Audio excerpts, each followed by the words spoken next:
Dobrodošli na kanal Moji recepti. Danas za vas pripremam heldopitu sa domaćim kravljim sirom.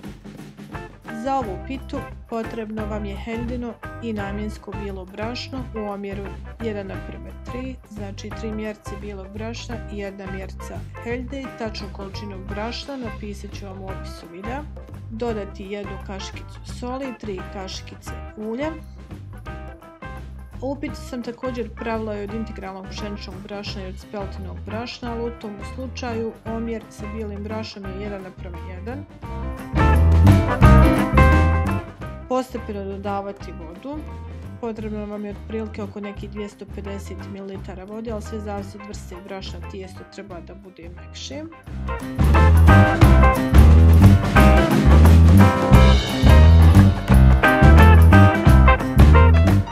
Ravnu površinu posuti brašnom i tijesto dobro nakuhati.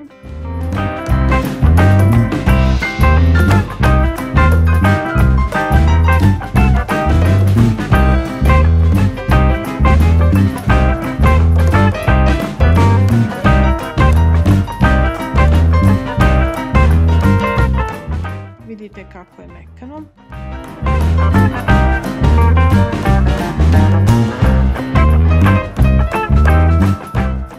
Ostaviti u pokrivenoj posudi da malo odmori, minimalno 15 do 20 minuta.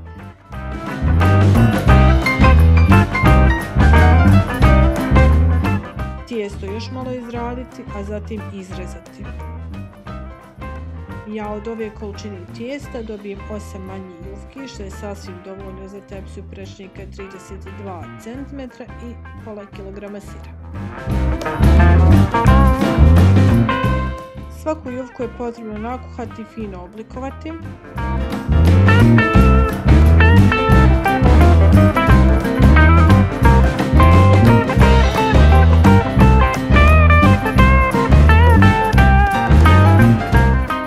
Ovo su manje jufke koje su promjera kao i tepsije, veoma lako je sa njima vladati. One su i malo deblje i ne daju se baš tanko razvući jer dođe do pucanja. Sada ću napraviti poljev. Za to mi je potrebno 1 jaje, 1 čaša povlake,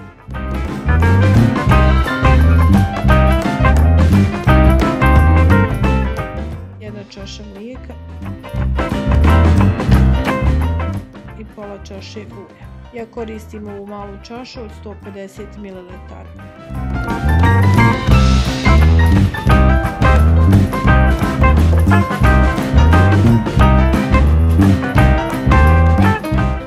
Koristit ću pola kilograma domaćeg kravljeg sira.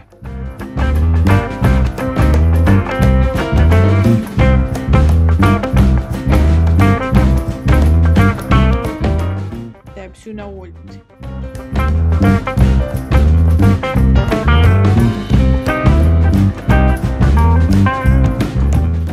Svaku jufku razvaljati da bude približnog prečnika kao i tepsija. Ukoliko je manja, nije nikakav problem jer se može naknadno tepsije još malo razvući.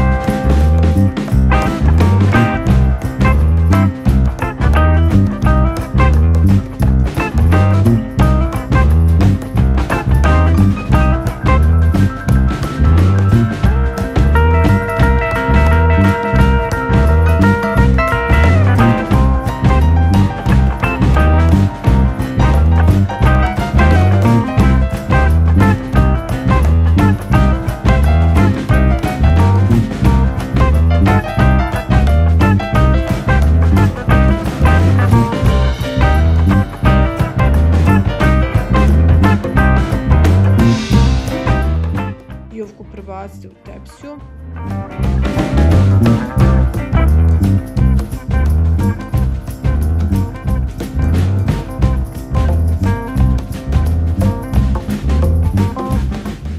Preliti poljevo. Ja volim malo to razmazati s četkom da bude ravnomjernije.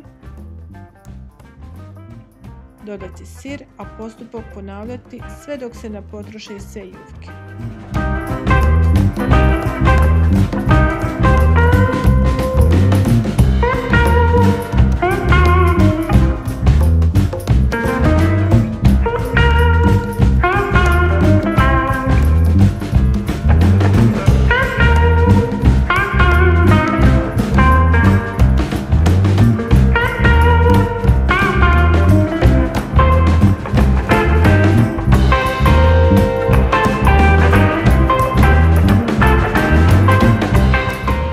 Završnu jufku preliti ostatkom poljeva i staviti da se peče u prethodno zagrijanu redu. Peči 40 do 50 minuta u zavisnosti od jačine redni na 220 stepeni.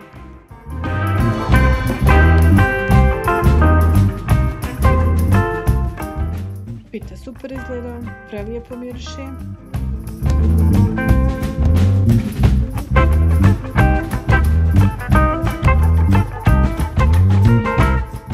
Potrebno je samo malo pokvasiti da bi pomekšala.